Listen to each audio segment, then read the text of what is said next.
Hey friends and neighbors, this is Chuck out at Sheridan Park Farms. Welcome back to the farm. Wintertime has arrived. Wintertime has arrived here on the farm. I think today's high, of course it's way up in the evening, I think today's high made it up to about 39. We're probably down to about 35 right now. But anyway, with wintertime coming, I want to be doing some more stuff up in the shop, particularly in the evenings when I can go over there and work around the stove. And after I get done with my regular job and all that kind of stuff, I want some things to do up in the shop. So one of the things that I've decided I'm going to try to do, try being the operative word here, is I'm going to try to build a set of timber framed sawhorses. And so to do that, I need some timbers. And I have gone out to the log yard and picked us out a nice white pine, 8 foot in length. Been laying out here for a little while, so I'm not sure what we're going to get into once we carve into this thing. But I thought this would be something fun for us to do together, for me to film and y'all kind of hang out with me in the shop while I do this and learn. Learn being the operative word there. So let's see if we can get this thing up on the sawmill. I need to cut 3 timbers. I'll give you the dimensions here in a second, but let's go in and take a look at this thing and kind of talk about the plan on what we're going to do with this particular log that I've got on the excavator right now.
All right, y'all, I got to hustle with the talking because my microphone is about dead. I've had this Rode wireless Go for about a year. The batteries on are trash, absolute trash. But anyway, I've got a 8 foot long white pine that has been laying on the ground for a while. White pine does not do well laying on the ground, neither does poplar.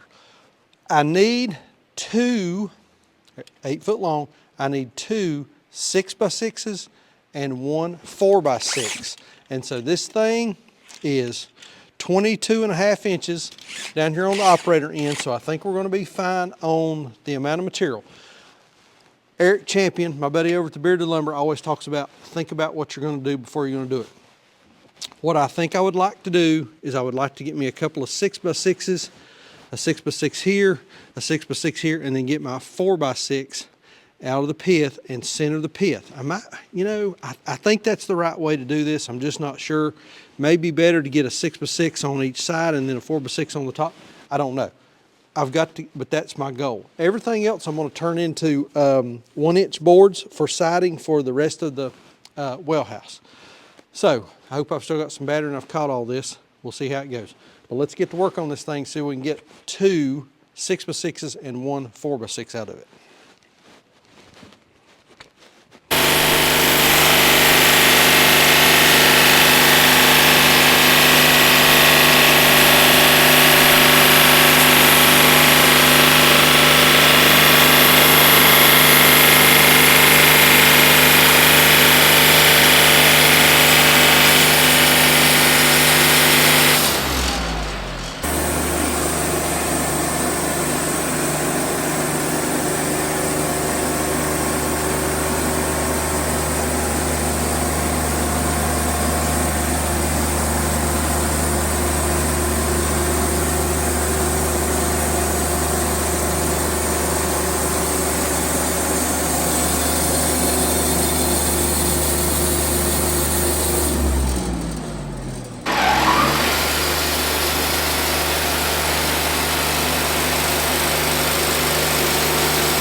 All right, that worked out better than I thought it was going to.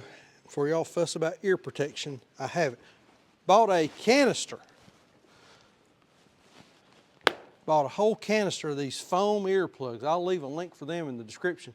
But I got these so that whenever I come out here and I forget my ear protection, like I did tonight, or somebody else is out here helping me, I don't have to give them a set of my ear muffs for them to sweat in and all that kind of stuff. I got some disposable earplugs that there's 80 pairs in there, so that'll work. Okay, this worked out better than I expected. I needed 2 6x6s and 1 4x6 to make a set.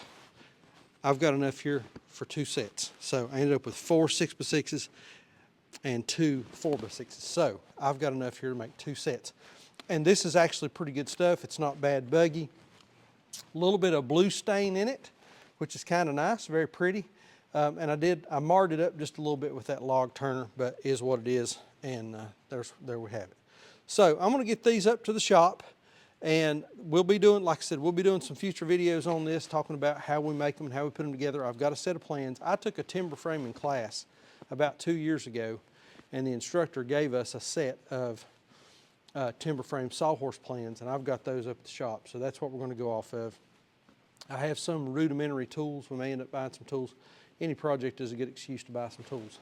But I think that's going to do it for tonight. I'm going to work on getting these up to the shop. It is getting late and it's cold, and I'm ready to go up to the shop and build a fire and get kind of warm and that sort of thing. So, like we always say, please keep us in your prayers. May God bless you and your families, and we'll see you on the next video. Thanks.